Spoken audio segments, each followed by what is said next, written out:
ধর্মের নির্দিষ্ট উপাসনালয়ে জায়গায় ইবাদত করতে হয়, নির্দিষ্ট একটা জায়গায় ইবাদত করতে হয়। আর আমাদের ধর্মে আল্লাহ তাআলা এই জমিন, পুরো জমিনকে আল্লাহ তাআলা ইবাদতের স্থল বানাইছে। পুরো জমিনকে, যেখানে আপনি পবিত্র স্থান পাইবেন ওইখানে আপনি ইবাদত করতে পারবেন। নামাজের সময় হয়েছে, আশেপাশে মসজিদ নাই, আপনার মনে হইতেছে এই জায়গাটা পবিত্র, এখানে কোনো অপবিত্র নাই, আপনার মনে হইতেছে আপনি এই জায়গায় দাঁড়ায় নামাজ পড়ে ফেলতে পারেন। এটা আমাদের ধর্মের একটা বৈশিষ্ট্য। দেখেন না, মানুষ সময়ের সময় রাস্তার মধ্যে নামাজ পড়ে, যারা কৃষি কাজ করে, খেত খামার কাজ করে, তারা নামাজের সময় হলে খেতের মধ্যে নামাজ দাঁড়ায়। এটা আমাদের ধর্মের একটা বৈশিষ্ট্য, একটা মজেজা।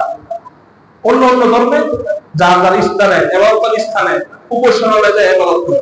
আর আমাদের ধর্ম হইল যে এখানে নামাজের সময় ওইখানে নামাজ পড়ে। হজের ব্যাপারে কিছু আলোচনা করাই দরকার। তার মধ্যে এই যে হজ ফরজ, হজটা কার উপর ফরজ যে আমাদের জানতে হবে, যে হজটা কার উপরে ফরজ, কাদের উপরে হজ আল্লাহ তাআলা ফরজ করেছেন। আল্লাহ তাআলা কালামুল্লাহ সহিহর মধ্যে বলে দিয়েছেন, ওয়ালিল্লাহি আলান নাসি হিজ্জুল বাইতি মান ইসতাতা ইলাইহি সাবিলা, যে আল্লাহর ঘর পর্যন্ত যাওয়ার সমর্থন তাদের উপর আছে। ফ্যামিলিগত খরচ বাদ দিয়ে, ফ্যামিলি ভরণ পোষণ বাদ দিয়ে আল্লাহর ঘর যাওয়া পর্যন্ত যার সমর্থন আছে তার উপরে হজ ফরজ। বুঝতেন তো? হজটা কার উপর ফরজ? আল্লাহর ঘর যাওয়া পর্যন্ত যতটুকু খরচ লাগে, যার সমর্থন আছে, যে আমার মক্কা শরীফ যাইতে যতটুকু খরচ লাগে আমার এই খরচটা আছে, আমার ফ্যামিলির পারিবারিক খরচ বাদ দিয়ে, ভরণ পোষণ বাদ দিয়ে যতটুকু সমর্থন আমার আছে তার উপরে আল্লাহ তাআলা হজ ফরজ করেছে। এখন আমাদের সমাজে কত মানুষ আছে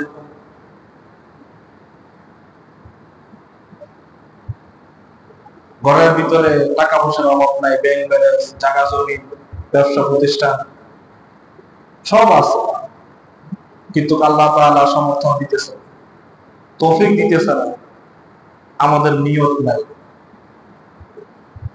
আপনি চেষ্টা করলে আল্লাহ তাআলা তৌফিক দিবেন, চেষ্টাই না করেন, হজে যাওয়ার নিয়তই না করেন, তাহলে আল্লাহ তাআলা রাস্তা করে দিবে। এবং হাজার ব্যস্ততা, হাজার পেরেশানি, হাজার প্রয়োজন আপনার সামনে এসে দাঁড়াবে। তাহলে আমরা বুঝলাম যে আল্লাহ তাআলার ঘর পর্যন্ত যাওয়ার তাদের তৌফিক আছে, তাদের উপরে হজ ফরজ। হজ কয়বার ফরজ? দ্বিতীয় কথা, হজ কয়বার ফরজ? জীবনে সমর্থনবান ব্যক্তির উপর হজ দুইবার ফরজ, একবার ফরজ। কয়বার ফরজ? একবার ফরজ। এক সাহাবী নবী করিম সাল্লাল্লাহু আলাইহি সাল্লাম প্রশ্ন করতেছেন, ইয়া রাসূলুল্লাহ, ইয়া হাবিবাল্লাহ, হজ আমাদের উপর কয়বার ফরজ? হজ আমাদের উপর কয়বার ফরজ? নবী করিম সাল্লাল্লাহু আলাইহি সাল্লাম চুপ থাকলেন, কিছু উত্তর দিলেন, আবার প্রশ্ন করলেন, নবী উত্তর দিলেন, আবার প্রশ্ন করলেন, নবী উত্তর দিলেন। তৃতীয়বারের মাথায় নবী বলতেছেন, তুমি এত প্রশ্ন করতেছো কেন? তোমার প্রথম প্রশ্নের উত্তর যদি আমি দিয়ে দিতাম তাহলে সমর্থনবান ব্যক্তির উপর এটা বোঝা হয়ে যেত, চাপ হয়ে যেত, প্রত্যেক বছর তাদের হজ ফরজ হয়ে যেত। এই জন্য আমি উত্তর দিই, জীবনে একবার সমর্থনবান ব্যক্তির উপর একবার হজ করা ফরজ। যদি কেউ প্রতি বছর করে, বারবার করে, ওগুলা কি নফল, ওগুলা কি নফল সব।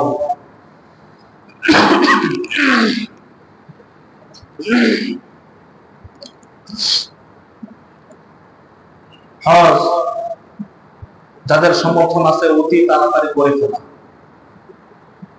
যত তাড়াতাড়ি সম্ভব হজ আদায় করে নেন। কেননা কখন আপনি অসুস্থ হয়ে যান বলা যায় না,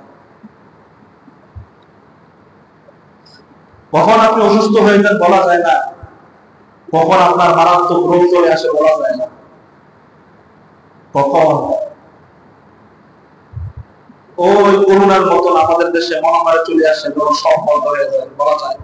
করোনার সময় কত মানুষ নিয়োগ করতে না হজ করার জন্য যাইতে পারছে, বিধি নিষেধ কারণে যাইতে পারে না। এই জন্য উচিত হইল যত তাড়াতাড়ি সম্ভব হজ ফরজ হয়ে গেলে তাড়াতাড়ি আদায় করে নেওয়া। এটা ফরজ বিধান।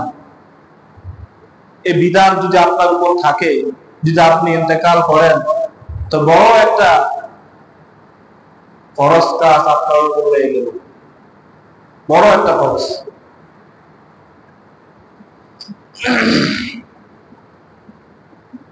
আল্লাহ তাআলা হাদিসে কুরসির মধ্যে বলছেন যে সমর্থনবান ব্যক্তি, তার হজ যাওয়ার সমর্থন আছে, কিন্তু সে এই বছর গেল না। এবছর সমর্থন আছে হজে যাওয়ার, কিন্তু এই বছর গেল না, দ্বিতীয় বছরও গেল না, তৃতীয় বছরও গেল না, চতুর্থ বছরও গেল না, পঞ্চম বছরও গেল না। কয় বছর হয়েছে? 5 বছর। তার সমর্থন হয়েছে 5 বছর আগে। সেই 5 বছরের মধ্যে একবারও যায়নি হজে। আল্লাহ বলছেন ওই ব্যক্তিটা কেমন জানি মাহরুম হয়ে গেছে, মাহরুম হয়ে গেছে। তারা হজ করা সম্ভব হয় কিনা এটা আল্লাহ তাআলা জানেন। আল্লাহ তাআলার কল্যাণ থেকে ছুটে গেছে, আল্লাহ তাআলার রহমত থেকে সে ব্যক্তি ছুটে গেছে। সমর্থন থাকার পরও যে 5টা বছর আপনার থেকে অতিবাহিত হয়ে যায়, তাহলে আপনি আল্লাহর রহমত থেকে মাহরুম, কল্যাণ থেকে মাহরুম হয়ে গেলেন। হয়তো বা জীবনে আপনার ভাগ্যে হজ নাও আসতে পারে। আল্লাহ তাআলা এইভাবে সতর্ক করে দিয়েছে।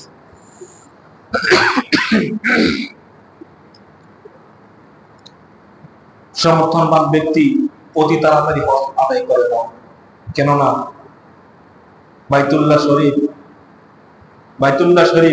2 বার ধ্বংস হয়ে গেছে। বাইতুল্লাহ শরীফ 2 বার ধ্বংস হয়ে গেছে। আরেকবার ধ্বংস হইলে আর কিছু বানানো হবে না, শেষ। কিয়ামত অতি সন্নিকট। বর্তমান যে বাইতুল্লাহ শরীফ আছে, এটা হযরত সাইয়েদানা ইব্রাহিম আলাইহিস সালামের নির্মাণের উপর ভিত্তি করে এখন এটা আছে। এটা যদি ধ্বংস হয়ে যায় আর বাইতুল্লাহ শরীফ বানানো হবে না। এই জন্য সমর্থনবান ব্যক্তি অতি তাড়াতাড়ি হজ আদায় করে নেওয়া।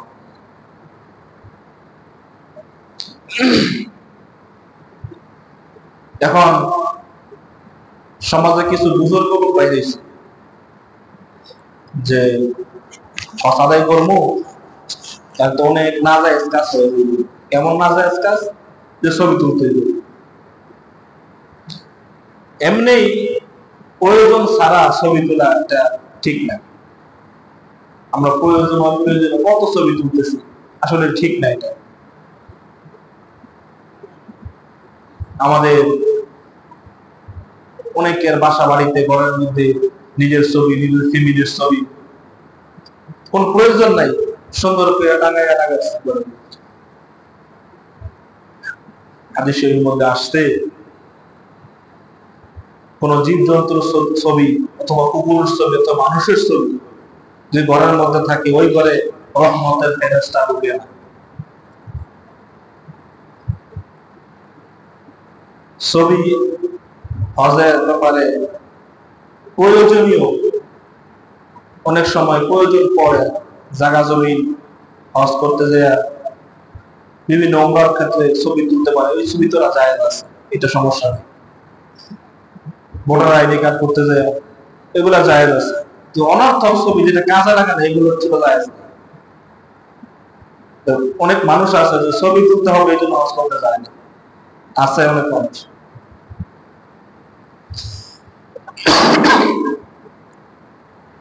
এই গেল একটা কথা। আরেকটা কথা, হজের বিধি বিধানগুলি, হজের অনেক বিধি বিধান আছে না, অনেক মাসলা মাসাইল আছে, অনেক বিধি বিধান আছে। এগুলা নবী করিম সাল্লাল্লাহু আলাইহি সাল্লামের সুন্নাত থেকে শিখে নেওয়া। হজের বিধি বিধানগুলি নবী করিম সাল্লাল্লাহু আলাইহি সাল্লামের সুন্নাত থেকে শিখে নেওয়া।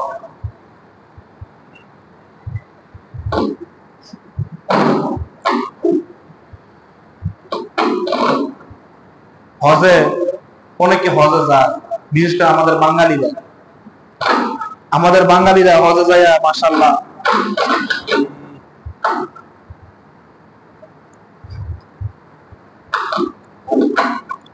আমাদের বাঙালিরা আর্থিক হয়ে গেছে, সব হয়ে গেছে।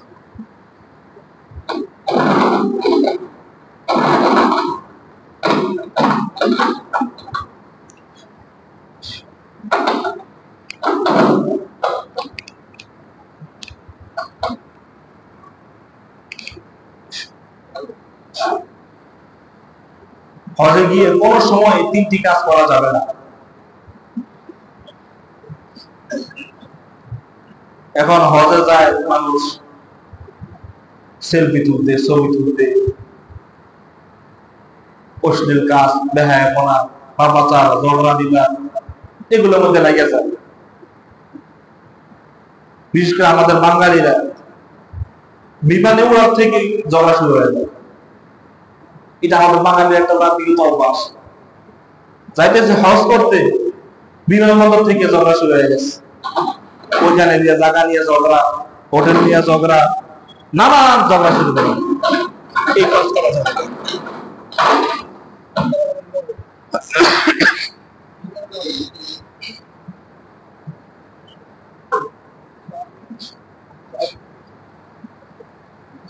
চাবি আনছেন? চাবি আনছেন? চাবি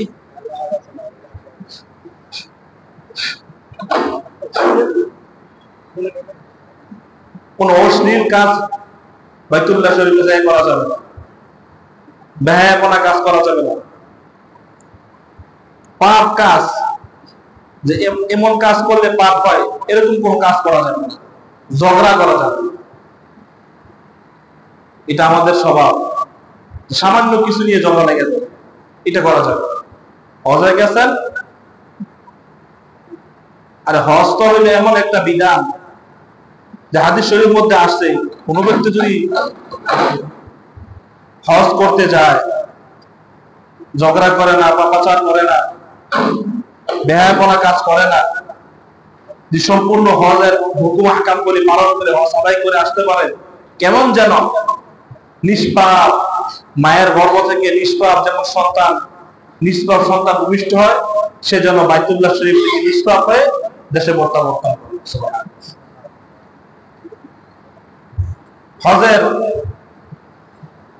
হজের সবচেয়ে বড় ফজিলত হইল জান্নাত। কেউ যদি হজের মাবরুর আদায় করে, হজের হুকুম আহকাম গুলি সঠিকভাবে আদায় করে, আল্লাহ তাআলা তার বিনিময়ে জান্নাত দিয়ে দেন।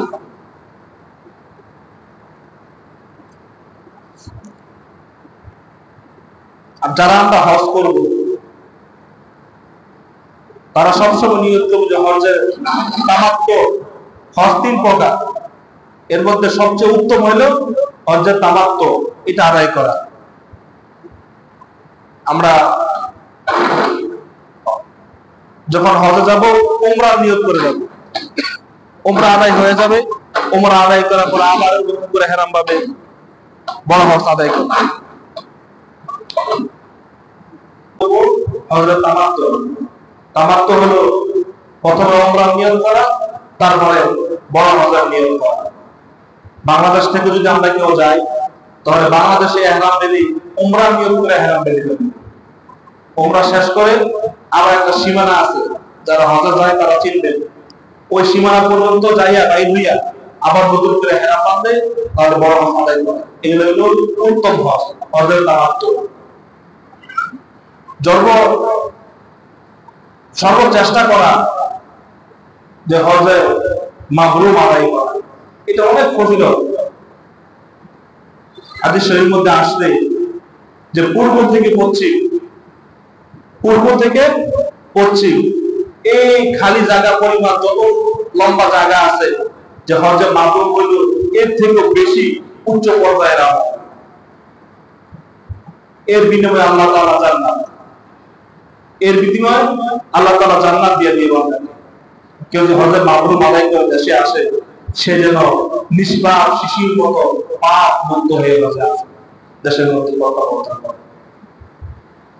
যারা হজ আদায় করে তাদের দোয়া আল্লাহ তাআলা 40 দিন পর্যন্ত তাদের দোয়া আল্লাহ তাআলা কবুল করেছেন। সুবহানাল্লাহ। এজন্য হাজিরিন, যাদের উপর হজ ফরজ হয়ে গেছে অতি তাড়াতাড়ি হজ আদায় করে নেন। বাইতুল্লাহ শরীফ একবার যে যায় ওইখান থেকে আসতে চায় না। ওইটা রহমতের জায়গা, বরকতের জায়গা, শান্তির জায়গা, নিরাপদ জায়গা। ওমান দাখালাহু কানা আমিনা। যে বাইতুল্লাহ শরীফে প্রবেশ করছে সেজন্য নিরাপদ আশ্রয়ে চলে গেছে। বাইতুল্লাহ শরীফ হেদায়েতের একটা মার্কাজ সারা পৃথিবীর জন্য, পৃথিবীর মানুষের জন্য। এটা বানাইছে আল্লাহ তাআলা হেদায়েতের জন্য। সর্বপ্রথম ঘর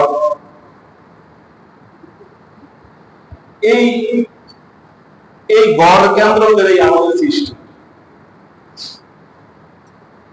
বাইতুল্লাহ শরীফ ইতিহাস, লম্বা ইতিহাস। ওইটা আমাদের স্থায়ী আবাসস্থল, আমাদের বাড়ি।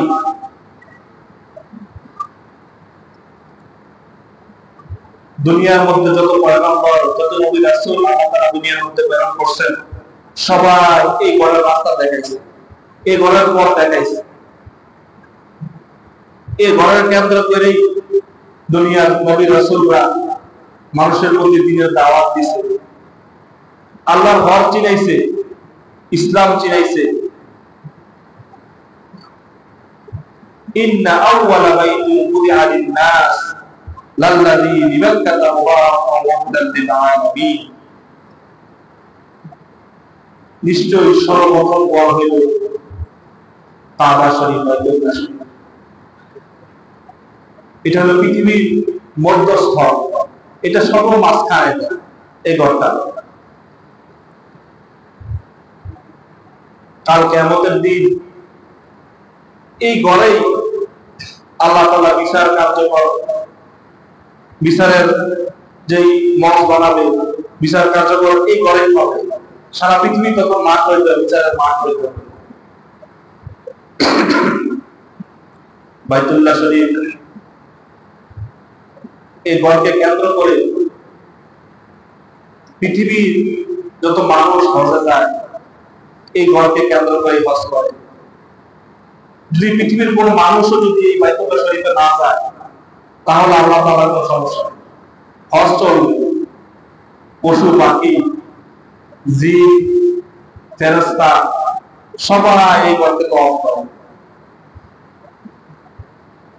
বাইতুল্লাহ শরীফের বরাবর প্রথম আসমানে ফেরেশতাদের একটা কাবা আছে, তারা এই কাবাকে করে ইবাদত করে, তারা এই কাবার তওয়াফ করে।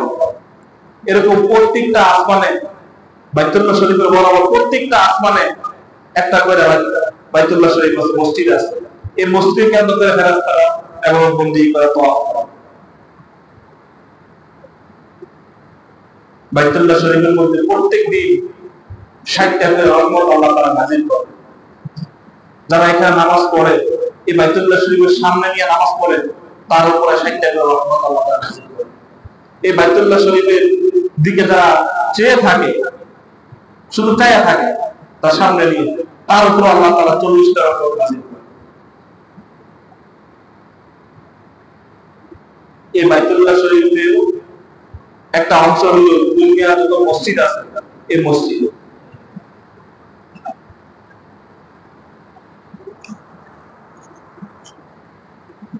একটা মাসালা যে এক ব্যক্তি আমাকে কষ্ট করছে, আমি ওই কিশোরগঞ্জের একটা মসজিদ আছে না, বাংলা মসজিদ বলে, যে আমি ওই মসজিদে যাব। আমি কেন যাইবেন? তাই মান্যত করছি, কেন যে 2 রাকাত নামাজ পড়বো, কিছু দান করবো। আমি কি এটা জায়েজ? এটা জায়েজ নয়। পৃথিবীর মধ্যে আল্লাহ তাআলা 3টা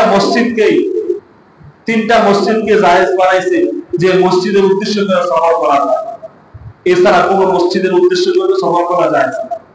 ভালো করে মনে রাখবেন। অনেকেই বিভিন্ন জায়গায় যায়, অমুক মসজিদে যায়, অমুক মসজিদ দেখতে যায়, অমুক মসজিদ নামাজ পড়বে। না, এটা না, এটা জায়েজ না। হ্যাঁ, আপনি সফরে গেছেন, নামাজের সময় হয়েছে, পাশে যে কোনো মসজিদ থাকতে পারেন, আপনি নামাজ পড়ে বলতে পারেন। অন্য অন্য ধর্মের নির্দিষ্ট উপাসনালয়ে জায়গায় ইবাদত করতে হয়, নির্দিষ্ট একটা জায়গায় ইবাদত করতে হয়। আর আমাদের ধর্মে আল্লাহ তাআলা জমিন, পুরা জমিনকে আল্লাহ তাআলা ইবাদতের স্থল বানাইছে। পুরা জমিনকে, যেখানে আপনি পবিত্র স্থান পাইবেন ওইখানে আপনি ইবাদত করতে পারবেন। নামাজের সময় হয়েছে, আশেপাশে মসজিদ নাই, আপনার মনে হইতেছে এই জায়গাটা পবিত্র, এখানে কোনো অপবিত্র নাই, আপনার মনে হইতেছে, আপনি এই জায়গায় দাঁড়ায় নামাজ পড়ে ফেলতে পারেন। এটা আমাদের ধর্মের একটা বৈশিষ্ট্য। দেখেন না, মানুষ সময়ের সময় রাস্তার মধ্যে নামাজ পড়ে, যারা কৃষি কাজ করে, খেত খামার কাজ করে, তারা নামাজের সময় হলে খেতের মধ্যে নামাজ দাঁড়ায়। এটা আমাদের ধর্মের একটা বৈশিষ্ট্য, একটা মজেজা। অন্য ধর্মে যার যার স্থানে, এবাদতের স্থানে, উপাসনালয়ে যায় ইবাদত করে। আর আমাদের ধর্ম হইল যে এখানে নামাজের সময় ওইখানে নামাজ পড়ে। আল্লাহ জমিন পুরোটা আল্লাহ তাআলা ইবাদতের স্থল বানায় দিয়েছে।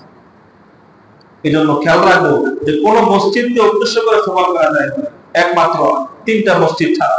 1 নম্বর বাইতুল্লাহ শরীফ, 2 নম্বর মসজিদে নববী, 3 নম্বর মসজিদে আকসা। এই তিনটা মসজিদের উদ্দেশ্য করে আপনি সফর করতে পারবেন, এবং ওই জায়গায় এক রাকাতে 1 লক্ষ রাকাতের সওয়াব, এক রাকাতে 50,000 রাকাতের সওয়াব, এবং এক রাকাতে 25,000 রাকাতের সওয়াব আল্লাহ তাআলা আমাদের দিয়ে থাকেন। এজন্য যাদের হজে যাওয়ার তৌফিক হয়ে গেছে, হজ ফরজ হয়ে গেছে, শুরুতে বলছিলাম যে বাইতুল্লাহ শরীফ যাওয়া পর্যন্ত যতটুকু খরচ আপনার সমর্থনে আছে, পারিবারিক খরচ বাদ দিয়ে, তাহলে আপনার উপর হজ খরচ। যদি এই বছর হয়ে থাকে, এই বছরের নিয়োগ হয়ে যাবে, দেরি করবেন না। দেরি করলে আস্তে আস্তে মারুফ হয়ে যাবে, আল্লাহ তাআলার কল্যাণ থেকে বঞ্চিত হয়ে যাবে। আল্লাহ তাআলা আমাদেরকে বুঝার আমল করার তৌফিক দান করুন। সম্মানিত হাজিরিন, গত জুমায় অনেক ভাইয়েরা আল্লাহর মসজিদের জন্য সিমেন্টের জন্য টাকা লাগাইছেন। সিমেন্ট আল্লাহর মসজিদে দেওয়ার নিয়োগ করছেন, অনেকেই দিচ্ছেন, অনেকেই নাম দেখাইছেন। এই জুমায় আপনাদের কাছে আহ্বান করতেছি, দরখাস্ত করতেছি যে আমাদের মসজিদের নির্মাণ কাজ চলতেছে, অনেক সিমেন্ট লাগে। দেখলাম আর কি, নিচে অনেক সিমেন্ট, 2-300 বস্তা সিমেন্ট নিচে চলে গেছে। এখন আমাদের টিমের ওই সিপি টাঙ্কি, ঢালাই এবং কলম, অনেক বস্তা, প্রায় 100 বস্তা সিমেন্ট লাগে। আপনাদের কাছে উদারত আহ্বান থাকবে, যারা নাম লেখাইছেন তারা কি অতি তাড়াতাড়ি দিয়ে দিবেন। তো দেখছেন এই 1-2 দিনের ভিতরে কোনো ডালা হয়ে যাবে। তো যাদের সমর্থন আছে অতি তাড়াতাড়ি দিয়ে দিবেন। যারা নতুন করে দিতে চান তারা দিতে পারবে, যারা লেখাইতে চান লেখাই দিতে পারেন। যত তাড়াতাড়ি সম্ভব 1-2 দিনের ভিতরে আমাদের কাছে সিমেন্ট অথবা টাকাটা পৌঁছাই দিলে আল্লাহর মসজিদের জন্য অনেক ফায়দা হবে। আল্লাহ তাআলা আমাদেরকে আমল করার তৌফিক দান করুন। আমিন।